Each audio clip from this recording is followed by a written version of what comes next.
বিসমিল্লাহির রহমানির রহিম। আসসালামু আলাইকুম সবাইকে। সবাই কেমন আছেন? আশা করি যে যেখানে আছেন ভালো আছেন। এই ফার্স্ট ব্লগ নিয়ে আপনাদের মাঝে চলে আসলাম। এটা আমার ফার্স্ট ব্লগ নতুন চ্যানেলে। তো আশা করি নিয়মিত ব্লগ আপলোড দেওয়ার চেষ্টা করব। আর যদি আপনারা সবাই আমাকে বেশি বেশি করে সাপোর্ট করেন, তো আল্লাহর নামে শুরু করলাম নতুন চ্যানেলের নতুন ব্লগ। আশা করি আপনাদের কাছে ভালো লাগবে। আমি ইউকের কিছু তথ্য দেওয়ার চেষ্টা করব। ইউকের মধ্যে আমি সারাদিন কী কাজ করি বা কোথায় যাই, সব কিছু মিলে যতটুকু পসিবল হয় আমি তুলে ধরার চেষ্টা করব। আশা করি আপনাদের কাছে ভালো লাগবে। আর যদি ভালো লাগে সুন্দর সুন্দর কমেন্ট করবেন, লাইক দিবেন। যারা নিয়ে তারা অবশ্যই সাবস্ক্রাইব করবেন। তো এটা হলো আমার ডাইনিং রুমের সরি আমার অনেক ঠান্ডা লেগেছে। ডাইনিং রুমের একটা ফুলদানি। তো আমি এই ফুলদানিটা এভাবে করে সাজিয়েছি। এই যে ডাইনিং টেবিলের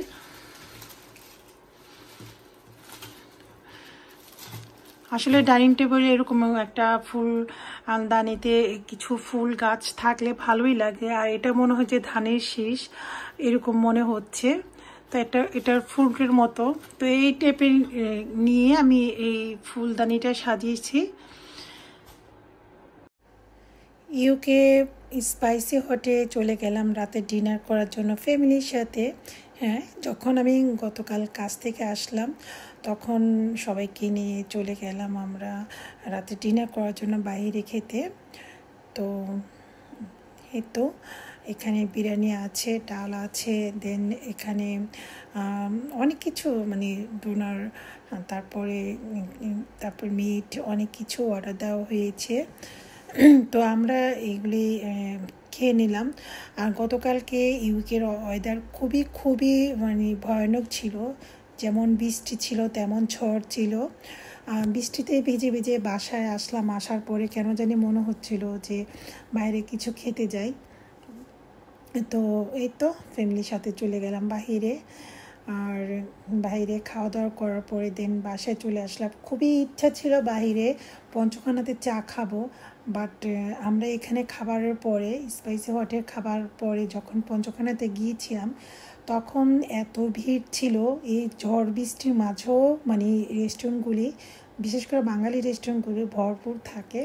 সো আমরা চায়ের জন্য আর ওইখানে যাই না, ভাবছি চা আর ডেজার্ট জাতীয় মিষ্টি টাইপের কিছু খাবো। তো এত ভিড় ছিল যে আর টেবিল মানে একটা টেবিলও খালি ছিল না। তো আমরা আর ঢুকি নাই ভিতরে, বাহির থেকে দেখেই দেন বাসায় ব্যাক করলাম।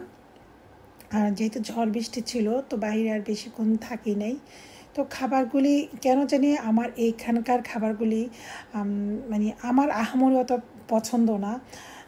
আমি জানি না কেন জানি, তারপরও ক্ষুধা ছিল পেটে, যে একটু সারাদিন আমি কোনো কিছু খাই নাই, সেই জন্য তারপরও পেটের ক্ষুধা মিঠানোর জন্য আর কি হালকা পাতলাভাবে যতটুকু পেয়েছি খেয়ে নিয়েছি।